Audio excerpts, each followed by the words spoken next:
Hello, everybody. Welcome to the Iron Academy and welcome to my talk. I would like to introduce myself. My name is Professor Christian Breymann from Switzerland. I will take part of this meeting with several talks and also with a workshop. And I'm really happy and honored to be here. It's quite a long time that I'm dealing with anemia and iron deficiency. And to start, I would like to give you some insight in the worldwide burden of iron deficiency, because the reason why we are meeting and you are meeting is that, in fact, iron deficiency and anemia have a great impact on morbidity worldwide. This is my disclosure form.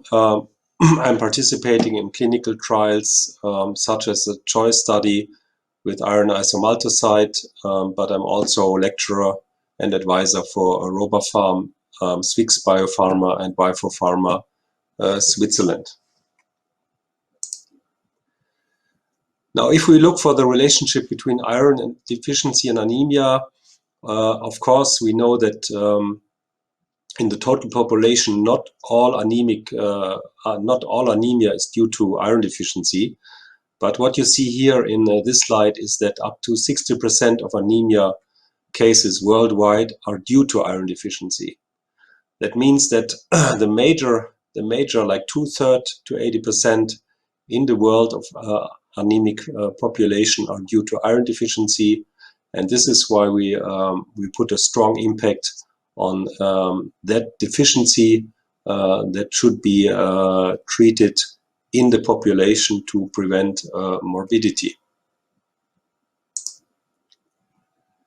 Anemia is prevalent across all age groups and genders. As I said before, more than 60% of cases are due to iron deficiency. If you see on this slide, for example, the global prevalence in women, pregnant and non-pregnant, with a total number of around more than 500 million individuals that are suffering from iron deficiency. Very interesting also the number of preschool and school-age children, which is with another total number of around 500 million individuals. And you can imagine that just taking children and women together as 1 billion, you can estimate the burden of iron deficiency and the consequences. And of course, there are regions like in the African part of the world, but also South America or India, where we have very high prevalences of iron deficiency and anemia, with up to 60% of the population. In our areas, namely Europe and developing countries, the prevalence is less. But as you see on the right side of the slide, also in Poland, Switzerland, Slovakia or Czech Republic, the estimates of anemic cases is up to 20%.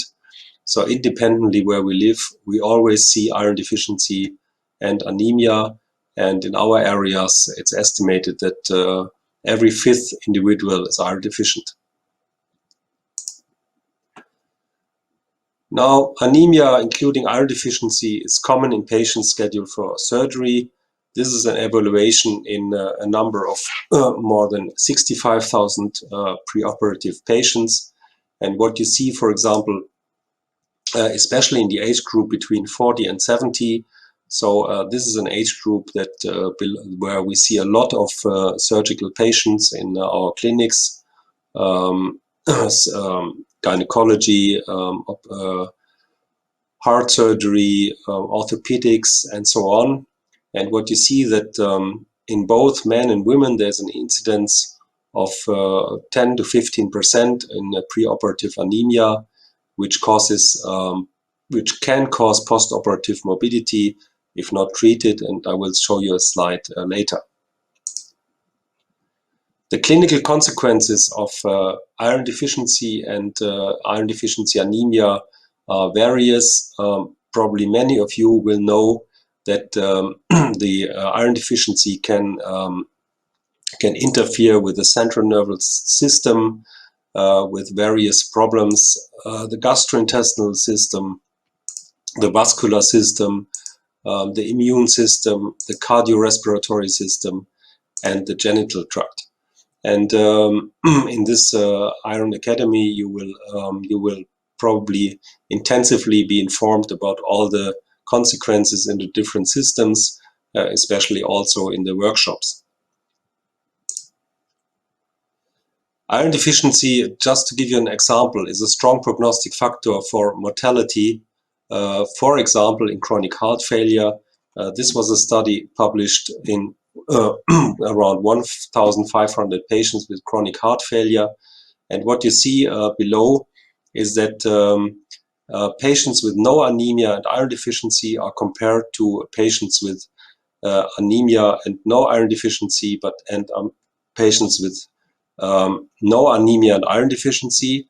And what you see here is that iron deficiency itself, I want to point out, iron deficiency itself is increasing the morbidity in these patients. So it's not the anemia itself that is increasing morbidity, and the number here is 1.4 compared to no anemia. And of course, iron deficiency and anemia shows the highest hazard ratio of mortality. But again, I want to point out that just iron deficiency, also with non-anemia, is increasing the ratio of mortality in the patients. In other terms, if you treat iron deficiency in being anemic or non-anemic, you will decrease the hazard ratio of mortality. Another important example is pregnancy.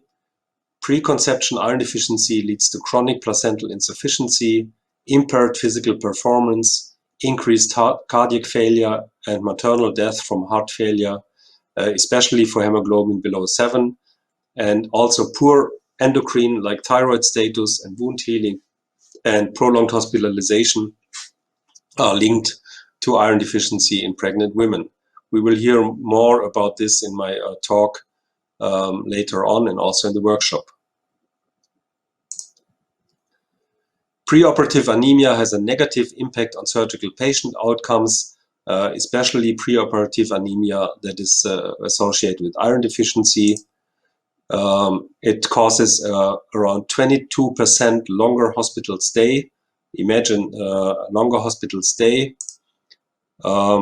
nearly twofold higher probability of infection in the post-surgical patient, nearly four times higher probability of kidney injury, nearly 3 times higher probability of mortality, and a nearly 5 times higher increase in transfusion. In other terms, treating iron deficiency and iron deficiency anemia can reduce hospital stay, can reduce infection rate, can improve kidney injury, can reduce mortality, and can reduce iron transfusion. This is another example from a colleague of mine from University of Zurich, where we see that preoperative iron deficiency is associated with adverse outcomes. This was a population of 730 patients undergoing cardiac surgery with a low serum ferritin and with and without anemia. And they were looking for the outcomes such as mortality, severe adverse events, transfusion, and length of hospital stay. Here you see, that preoperative iron deficiency, and especially iron deficiency, is associated with adverse outcomes. And if we look at the 90-day mortality in this study, you will see that there is a threefold increased mortality risk following cardiac surgery. And the risk is especially increased by anemia in combination with iron deficiency. So you see in green, patients with no anemia, and you see in dark gray patients with anemia and iron deficiency is increasing considerably the mortality in these patients. So on other terms, treating the iron deficiency improves the outcome after heart surgery. Another example beside pregnancy and heart and cardiac disease is inflammatory bowel disease. You see here an example of the changes in baseline quality of life scores after iron therapy, and you see here in the red circle the changes in for the total patients in purple, and in green for ulcerative colitis and Crohn's disease. And you see that for the total population, but also for the individual diseases, improvements of quality of life scores treating these patients with iron. There are guidelines and recommendations for the management of iron deficiency and iron deficiency anemia. They are definitely available, and at the end of this Iron Academy, we also hope there will be better guidelines for management or improved guidelines in your country. There are the guidelines for the treatment of iron deficiency in heart disease and heart failure. There are the guidelines definitely for inflammatory bowel disease. There are guidelines in the case of pregnancy and the postpartum anemia. And there are also guidelines for other chronic inflammatory conditions that are linked to anemia and iron deficiency. Who is responsible for iron deficiency and anemia management? It can affect patients presenting at various medical and surgical specialties. I think I could point this out before in some examples. Therefore, it's important to educate the stakeholders on iron deficiency and management. And the key stakeholders are definitely obstetricians and gynecologists, because women are majorly prone for iron deficiency.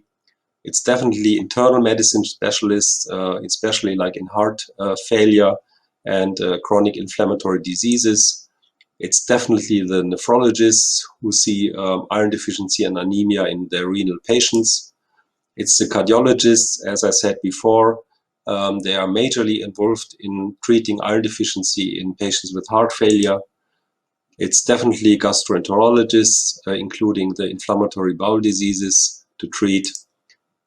It's the anesthesiologists who are treating anemic patients pre-surgery and have a strong impact on treating iron deficiency and improving their outcome. And of course, it's surgeons that we see in all these factories, like gynecology, orthopedic, heart surgeons, and so on. So in the end, it's not just hematologists, not meaning that hematologists are not very important in the whole issue, but the message is that hematologists don't have to be involved primarily. In case you are you have complicated anemia or cases, of course hematologists shall be involved, but the message of this meeting is that you, as the key and primary stakeholder in your field, are majorly involved and asked to treat iron deficiency and iron deficiency anemia. So thank you very much for your attention, and I wish you a great meeting, and see you again. Thank you so much.